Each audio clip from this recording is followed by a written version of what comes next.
McFarlane has really freed the nipple. Hey guys, Jay! Welcome back to the channel. Holy crap, everybody.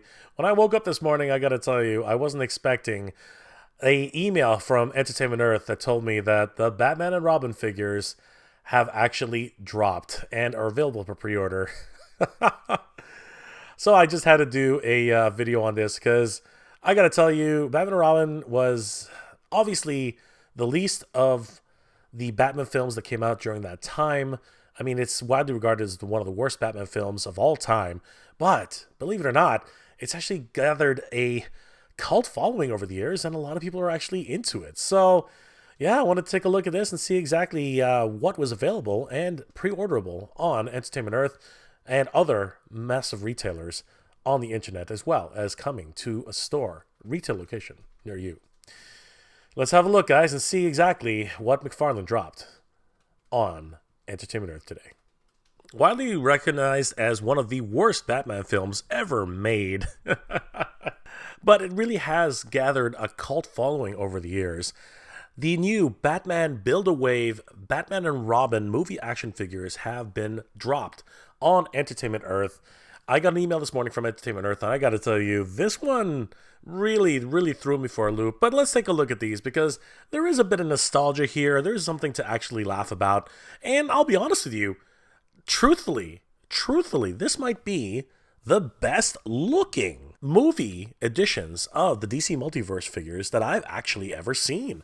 I'm actually very serious about that. Let's have a look here, guys. So, yeah, guys, the Entertainment Earth has dropped these brand new figures. I will have links to all of these figures in the description below if you decide to pick them up. It helps out the channel. I really do appreciate it, everybody. So here they are, guys, the Batman and Robin movie figures. Let's start with the first figure in the line, which is, of course, Poison Ivy. Honestly, $24.99 for these figures. These, I have to say, are some of the best looking figures I've seen for Batman and Robin, first of all. Secondly, the facial sculpts are actually pretty damn good. I mean, here we have Uma Thurman, obviously, and it's sort of, at least, you know what, in terms of like McFarlane sculpts, yeah, this looks like Uma Thurman. Certain angles of McFarlane sculpts, they look great. Certain angles, they don't. Different lighting, something, you know, certain things like that. But this one, I honestly do think this really resembles Uma Thurman. I mean, this is Uma Thurman in the movie. You know, these are some promotional shots. And I gotta tell you, that's not bad. That's not bad. I've seen a lot worse. I really have. And I gotta tell you, this one is seriously not a bad look. As far as the actual figure goes, yeah, she looks pretty good. I really do say that this really is an interesting overall sculpt. The vines that are on her dress look pretty accurate. I mean, that's pretty much exactly the way she did look in the film. Now, obviously, she had different leaves over her eyes at some point. Sometimes they were green, sometimes they were yellow, sometimes they were maroon. You know, it's this sort of changing feature of the, I guess, life cycle of a plant that was going through Poison Ivy throughout the movie. We can see here that she comes with the torso of Mr. Freeze, of course, played by Arnold Schwarzenegger. And yeah, I really have to say, she's looking pretty good, honestly. The sculpt itself looks great. You know, your regular standard articulation for female characters in the McFarlane line. And, I mean, she didn't really do much in the movie. She doesn't have that many accessories that she needed to use. So I sort of am okay with the idea that you're basically using her to build up Mr. Freeze's character. But yeah, other than that, I think that this is not such a bad character overall. The sculpt is great. I love the colors, the boots, and the way they fade up, exactly the way she looked like in the actual film. She comes in the deluxe box, obviously, and it is reflected in the deluxe price. But yeah, this is freaking amazing in terms of its overall pack out and what you can expect. Obviously, as I said, doesn't come with too many accessories, but that's okay. I think that's actually fine. There he is, Mr. Freeze, and this, of course, is part 2 of 4-part set. This is amazing. Moving on to the next female character in the line, it is BatGirl, everybody. This is BatGirl as portrayed by Alicia Silverstone. $24.99 for this figure. And I think out of the figure set, all 4 figures, I think she's the one that is hardest to see the actual likeness of the actress herself. This is what she looks like in action figure form, and this is what she looks like in real life. Obviously, this is played by Alicia Silverstone. You can see Alicia in there somewhere. Again, it's with McFarlane. This is what it was. There's sort of a likeness of the faces in there, but it has to be done at the right angle, I think. And in this particular case, she has her mole. You can see it there. You can actually see it right there as well. And I think it's more over the eyes. I think that because the blackened out eye portion of her face is a little bit different in color in the original, you can actually see that there's a slight variance. They couldn't really get that into the action figure form, and it sort of helps to get that out there. So that's probably one of the real reasons why you can't really see Alicia Silverstone there.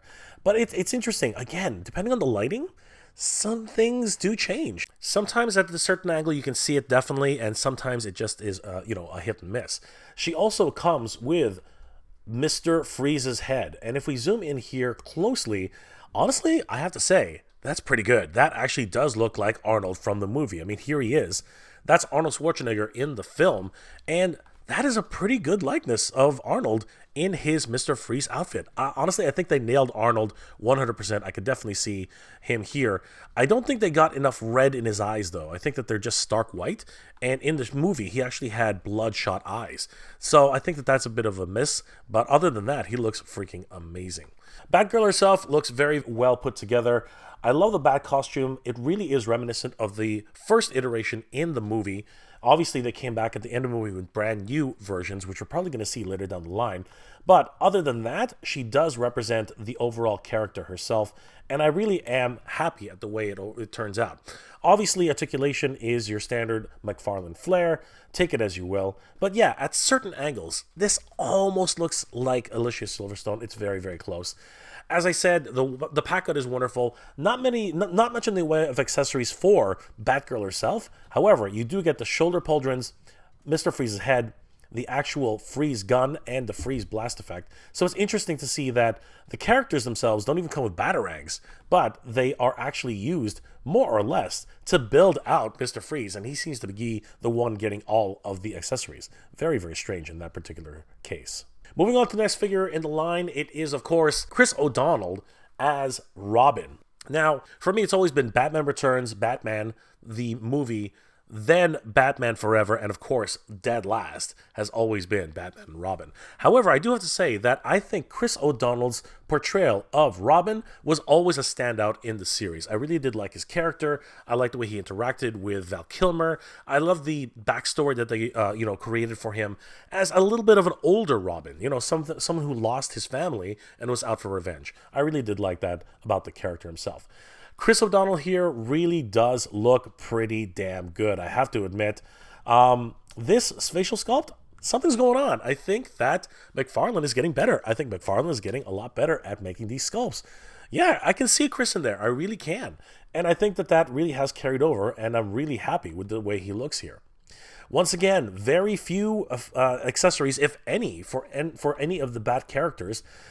Or even Poison Ivy, all the effects and everything that's included are pretty much blast effects for Mr. Freeze. Now, these ones I believe do interact with Robin as they probably freeze him over in that one scene from the movie. But again, very lackluster in terms of the overall pack-out for the accessories for the Bat family. Very, very strange in that decision, but the overall characters themselves look great. They really do embody everything that came out of the movie. I really enjoy that. Chris O'Donnell here is actually wonderfully captured, as I said earlier. Check out the bat nipples. Yes, indeed, guys. You can't have Batman and Robin without those wonderful bat nipples. Free the nipple, everybody. Be proud. Be proud. I really do appreciate what they've done here. McFarlane really has gone out of their way to actually create this. And honestly, I didn't even know if this was going to become a thing. If you are a fan of the Batman and Robin movie, or even if you appreciate the Batman and Robin sculpts of the time, I mean, the characters themselves are pretty neat. I think this would be a wonderful set to collect. as you can see, these particular blast effects actually do interact with Robin himself, so I do appreciate that. He really does look well put together, and I'm really happy that we're getting this version of Robin. And of course, last but not least is the Dark Detective himself. That's right, George Clooney as Batman. $24.99 for this particular character, and what can I say, man? Bat nipples, there they are. They're out there for everybody to see. Now, this is the second release of the Clooney Batman. Obviously, he was released earlier in the year with the Batman movie pack, which featured every single iteration of Batman in the movie features.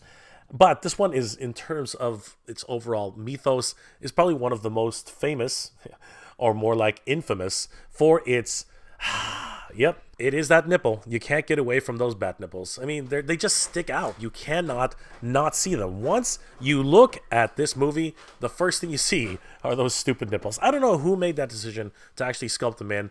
You know, Michael Keaton didn't have them. Neither did Val Kilmer. It's just a weird choice, a very weird decision to make in terms of its overall execution. But that is the history of Batman, and here we are with the Clooney Batman. He really does look like George Clooney, I have to admit. I mean, looking at George Clooney right here, there is George Clooney in there. It's not 100% exactly the way he looks, but the jawline, the lips, the sunken-in eyes, yeah, that's definitely George Clooney, 100%. I think that they definitely nailed it for George Clooney in this instance. So yeah, wonderful to see that McFarlane is definitely getting better at their overall sculpts. Once again, it's interesting that Batman can actually move his head. That's definitely something that's always been an issue with the original movie Batman trilogy. Is it a quadrilogy? I don't know what they're calling it right now. It's kind of weird. But the 4 movies which featured this version of Batman, he really is not supposed to be able to move his head, but being articulated the way it is in the McFarlane style, that's the way it is. He comes with the final few parts for Mr. Freeze, and Mr. Freeze is just absolutely gigantic. Look at the size of those legs. This is crazy. He also comes with a couple of extra blast effects, which affect Batman himself, so that's really interesting. I really like the way he looks, very much like he did in the movie. Of course, as I said earlier, there are several variations of the bat suit in the movie itself. I can foresee that there's going to be another set of figures for their super suits at the end of the show. And it appears that this is not a soft goods cape.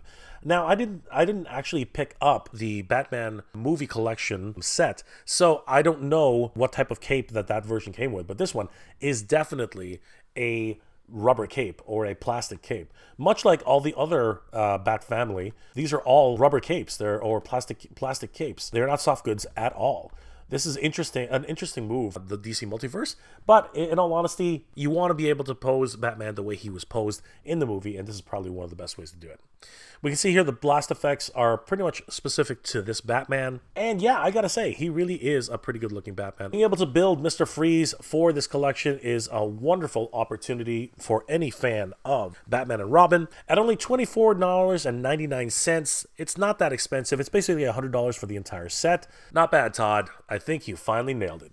And of course, when we finally see Mr. Freeze all put together, honestly, I think they really nailed this one. He really does look like Arnold Schwarzenegger. He comes with that crazy looking freeze gun, and honestly, he is the one really that you're trying to build up here. He looks really impressive. Look at the size of those legs, those boots. He looks like a Mega Man character in a lot of ways. I really do appreciate this character. All these years later, in the movie, he was kind of a goofball. I mean, again, the movie itself was rather regrettable, but it really is and has become a cult classic in many ways. So it really is great to see them coming full circle with Mr. Freeze and Batman and Robin. Just amazing, everybody. Oh, well, you know, it's always going to be the butt of everyone's jokes. You know, the nipples on the suits, yeah, you know, the cheesiness of the whole movie itself. But there's something endearing about that. There's something that really has that lasting quality for movies which become cult classics. And that's actually what Batman and Robin has become. It's become a cult classic. And I think that's really what's going to make people want to collect this version of the characters. Because, you know, all these versions of Batman and Robin, I mean, McFarlane really is just leaning into that idea that every single Batman is going to be made. And with the Clooney Batman, the Chris O'Donnells, the Alicia Silverstones, Uma Thurmans, and of course Arnold Schwarzenegger, this to me, at the very least, is some of the best facial sculpts that McFarlane has ever done. So as far as that concerned, this is an absolute win. They look absolutely amazing. I think Alicia Silverstone is the only one who sort of is kind of in or out. You know, I can see her there, I can't see her there, but every other character that's been made for this line is pretty much spot on. I really do have to say that. Let me know in the comment section below, guys. Are you going to pick these guys up? Because I will have a link for Entertainment Earth in the description below. You can use that link to pick these up on Entertainment Earth. It does help out the channel. I really do appreciate it, everybody. Let me know in the comment section below if you agree with me that these facial sculpts are among some of the best that McFarlane has ever made. Because honestly, I actually am impressed, and I hope that they keep this up because these are actually pretty good. Are you going to be picking these up, or are you going to abstain because it's just not your cup of tea? Or are you an uber fan of the Batman and Robin film, especially since, at least to you, it is a cult classic? Let me know the comments in the comment section below, guys. I hope you enjoyed this episode, and if you did, please do leave me a like. It really does help me out. I hope you're all doing well, staying safe. And as always, everybody, thank you very much for watching. Free the nipple, Todd. Free the nipple. Good journey. Geek proud. I want to give a huge shout out to all my Patreon and channel member supporters. Thank you so much, everybody. It's thanks to your support that this channel continues to grow, and I really could not have done this without you. You guys are the best. Thank you so much for your support, guys. It really means a lot and really helps the channel to keep growing.